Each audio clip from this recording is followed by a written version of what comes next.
What's up, ladies and gentlemen? You can call me Kai Guy. Welcome back to another video here on the channel, and if this is your first time here, then welcome to you. I am your coach of the Washington WOOBAT in the DAPL, and we are here for our week number 8 battle going up against Crocom and the Salzburg Gem Guardians. No battle last week due to the fact that we had to take a forfeit win because my opponent and I couldn't link up. It was a whole thing. Whatever, it happens. No big deal. But this is week 8, is the final battle of the regular season, and let's go ahead and break down Crocom's team, what they could possibly bring, the Pokemon I could possibly bring as well, tell you why I'm bringing what I chose, all the movesets I've chose, all that cool stuff.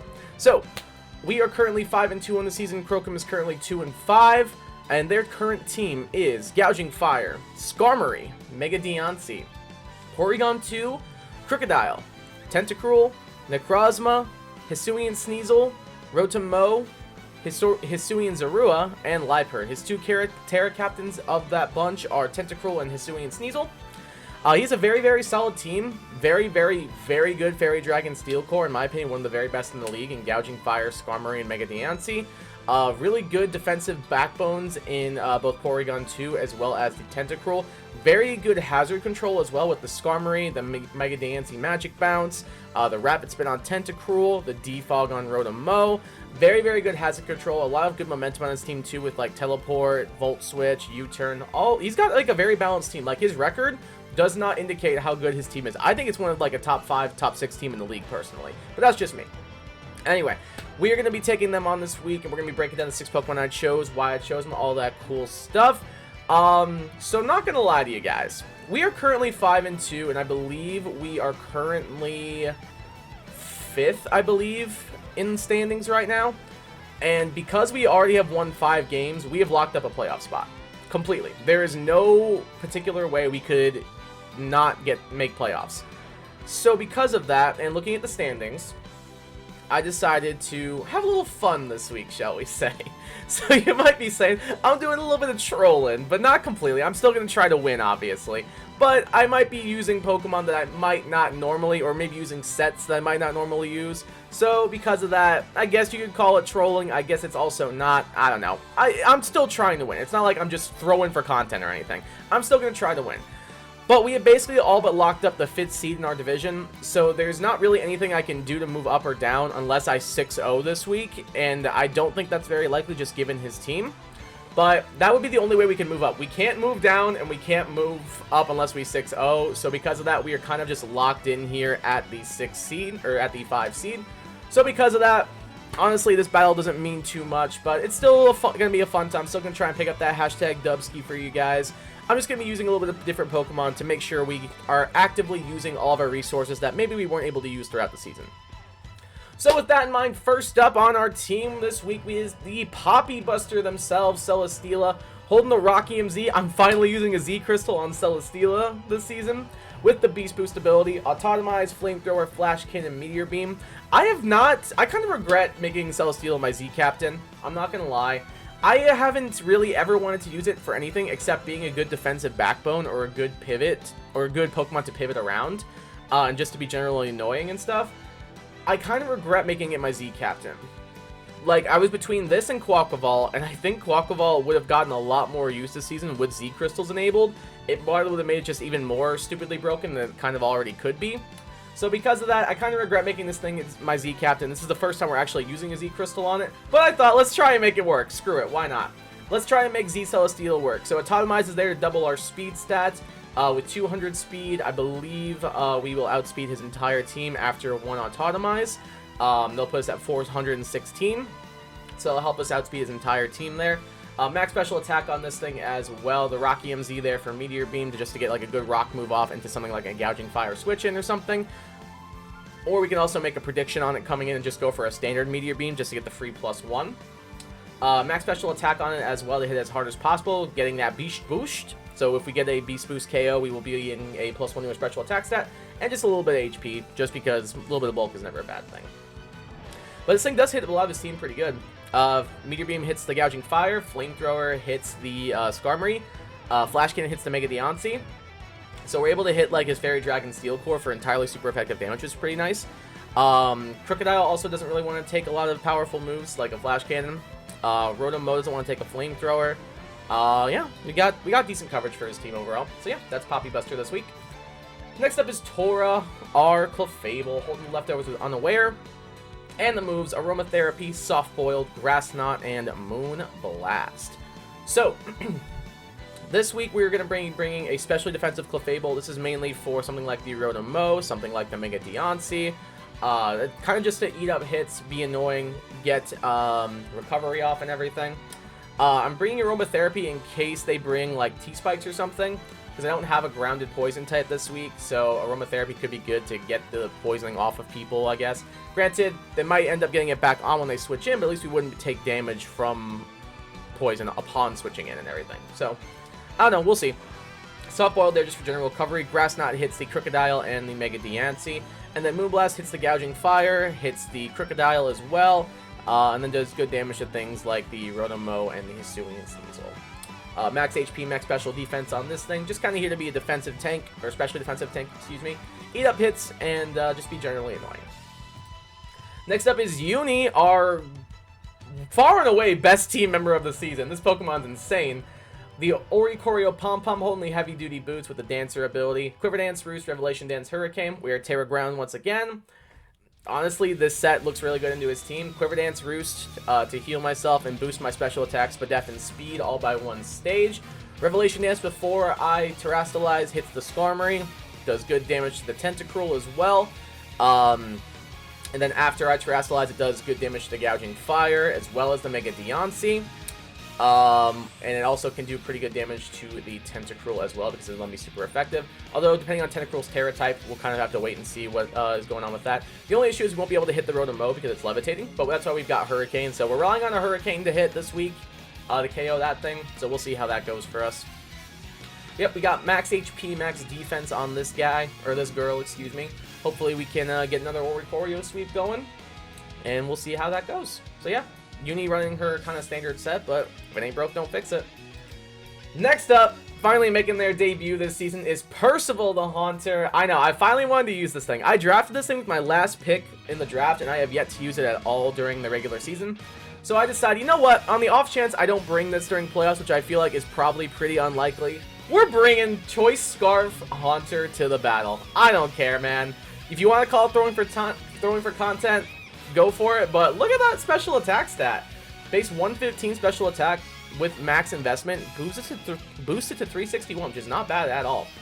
We're running Choice Scarf on this thing to boost our speed a little bit.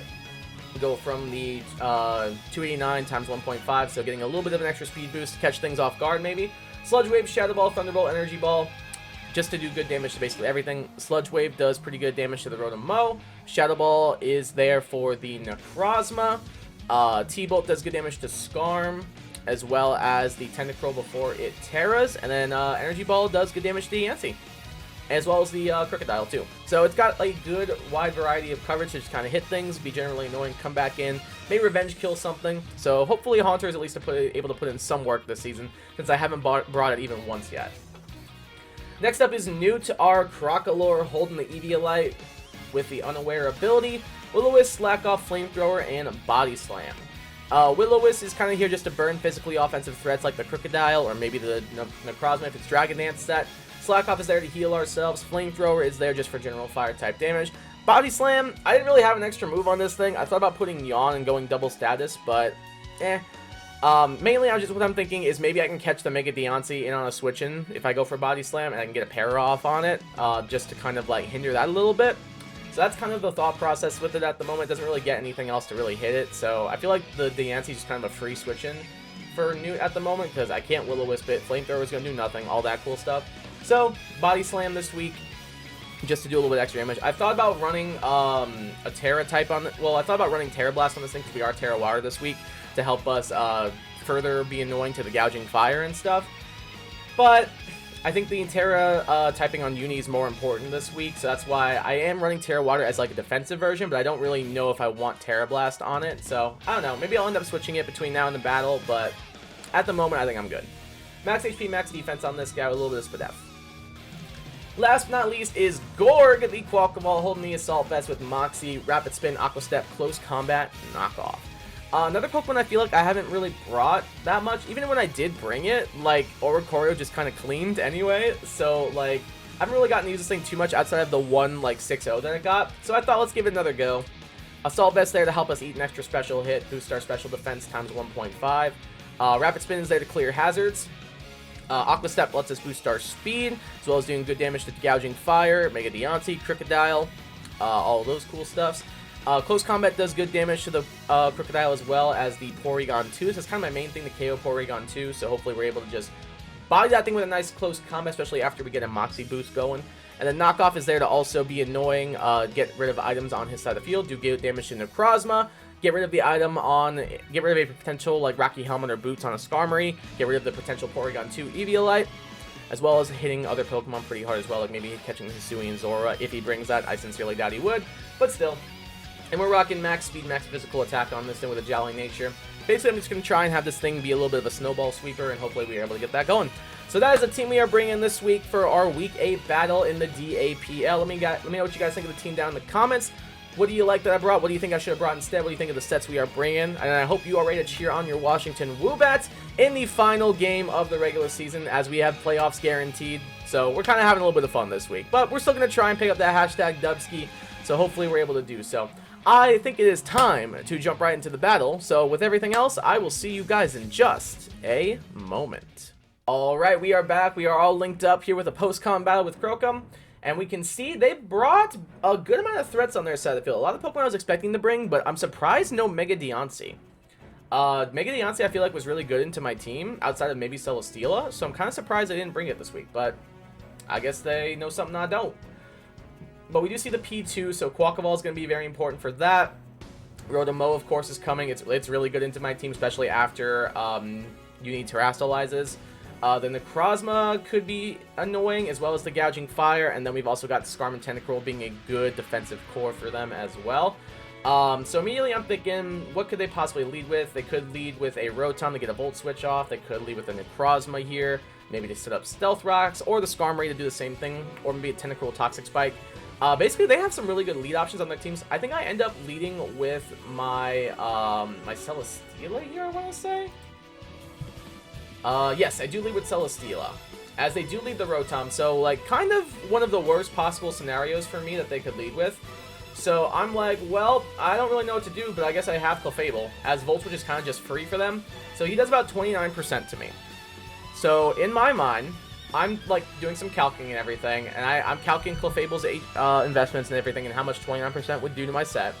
And based off this calculation, it seems like he's Choice Scarf. So I'm like, okay, he's Scarf. That's good to know. I'll keep that in mind, because I feel like that's going to be very important information for us. So they actually Volt Switch out into Tentacruel, which is kind of just free for them. I don't really have that great of switch into this guy, so I am going to bring in Celesteela once again, as he goes for the Toxic, which we are immune to thanks to our Steel typing. This is quote-unquote my best switch into this thing, and it doesn't even really do all that much, because, yeah, I don't have Earthquake on this thing, unfortunately. So I'm actually just going to say screw things, and he's going to go for the Scald here, and get the burn, which is a little unfortunate, as I'm going to go for the Flamethrower, predicting a switch into the Skarm, which was a bit of a mistake on my part. Should not have probably done that, but now he's definitely not going to switch into the Skarmory, especially now.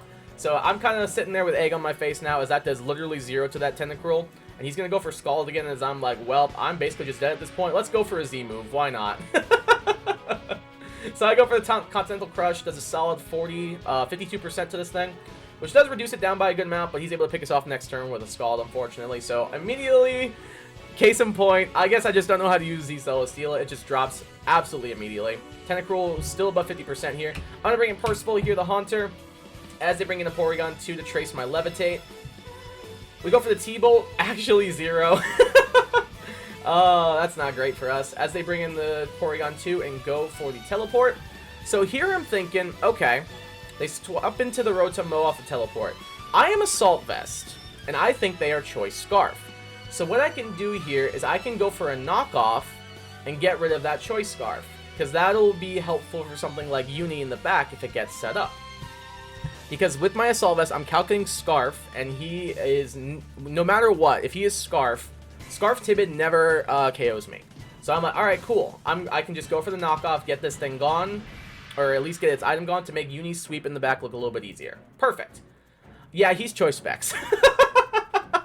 So I don't know how I screwed up the calcing that bad, but when I calced Volt Switch into Clefable, I calced everything and all that, and I was getting Scarf calcs, and then somehow, some way, he specs. So unfortunately, Quackleval dies immediately. So it's not looking good for our heroes here. So immediately I'm like, all right, I need to do something here, and I'm on my back foot. I gotta bring in the goat. I gotta bring in the goat. Go kill. Go kill. As they bring the Gouging Fires, I'm going to Terra Ground and end up going for the QD here. Get a little bit of a +1 boost going, then I go for the Rev Dance. As we see, he is Shookaberry. I had a feeling he might be, but I kind of just had to deal with the consequences and take it. So he's going to go for the Heat Crash. Only does about 50%, which, like, that just shows you how bulky this Pokemon is. It's kind of insane. So I'm going to go for the Rev Dance again here as we pick up the KO on the Gouging Fire. I thought about maybe going for Roost, but if the off chance they were Dragon Dance, I didn't want to give them a free +1, so I was like, I'm just going to KO this thing. Skarmory is able to come in for free here as I'm going to get the Roost off. I believe they just end up going for the Toxic here, so it seems like he's brought Toxic on, like, literally, like, his entire team almost. I know the Tentacruel has Toxic, I know the Skarmory has Toxic, and I'm pretty sure that the Porygon 2 also does.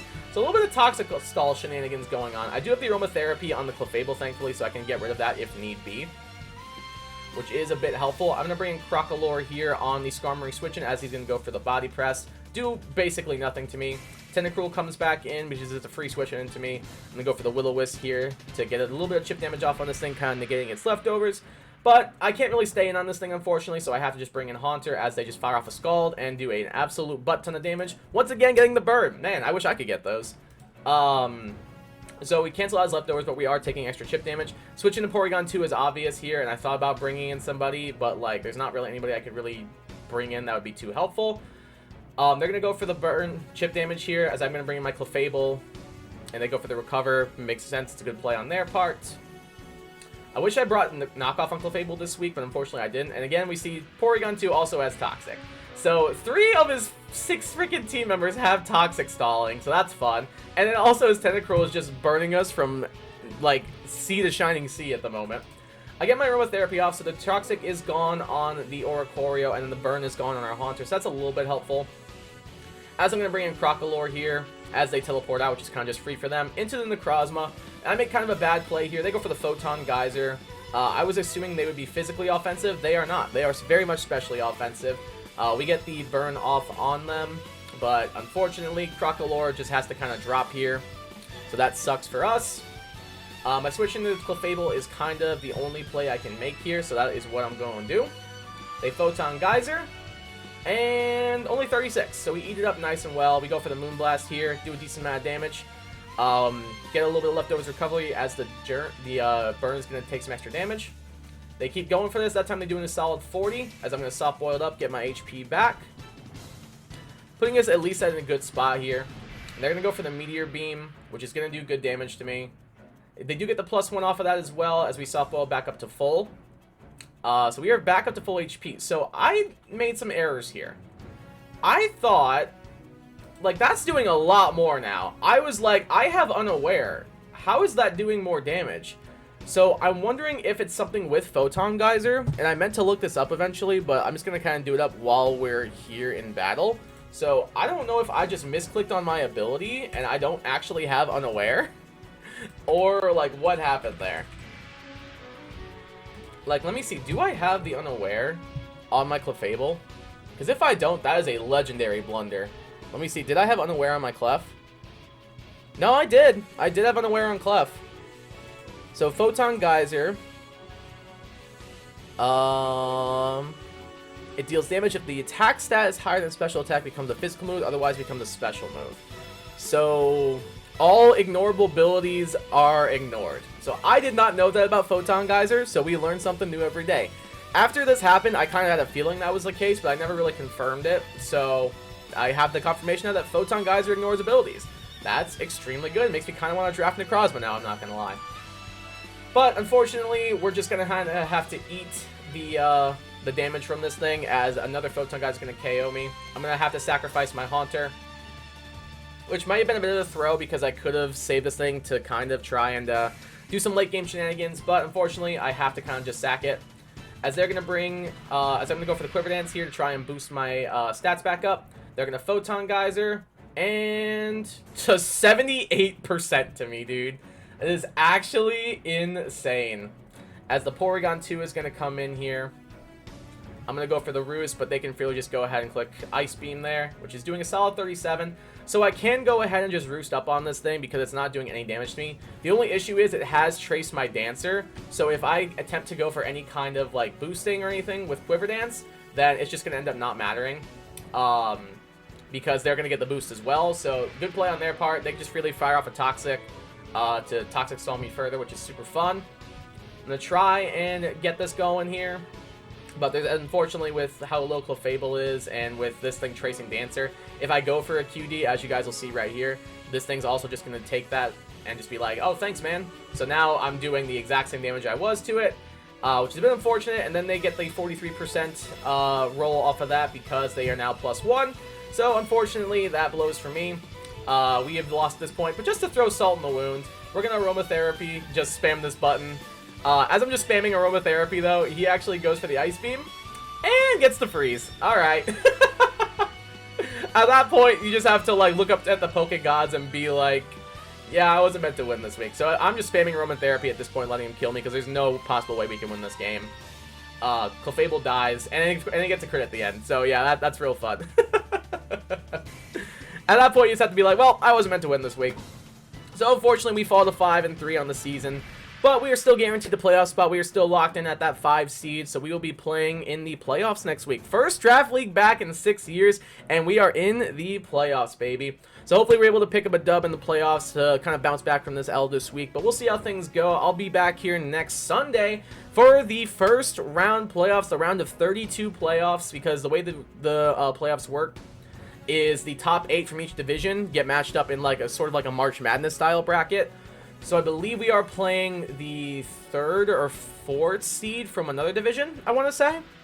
So that'll be happening out next week. So yeah, you guys have that to look forward to. We will see how things go. Hopefully we're able to pull up a little bit of an upset next week and keep our playoff hopes alive. But for now, I will see you guys back here next week for the playoffs of the DAPL. Thank you guys so much for tuning in the video. Please leave a like on it. It helps me out a ton. Also, consider subscribing. We're on our way to 500 subscribers. That's my goal for the end of the year. I'd really appreciate if you could help me hit that. Yeah, let me know what you thought about the battle. What could I have done differently? What do you think I did well? All that cool stuff. And I'll see you guys back here as your Washington WOOBAT are going to be in the playoffs of the DAPL next week. And hopefully we're able to pick up a dub there and keep those playoff dreams alive. I will see you guys back here next week. Until then, though, I'm going to leave you with this. Peace.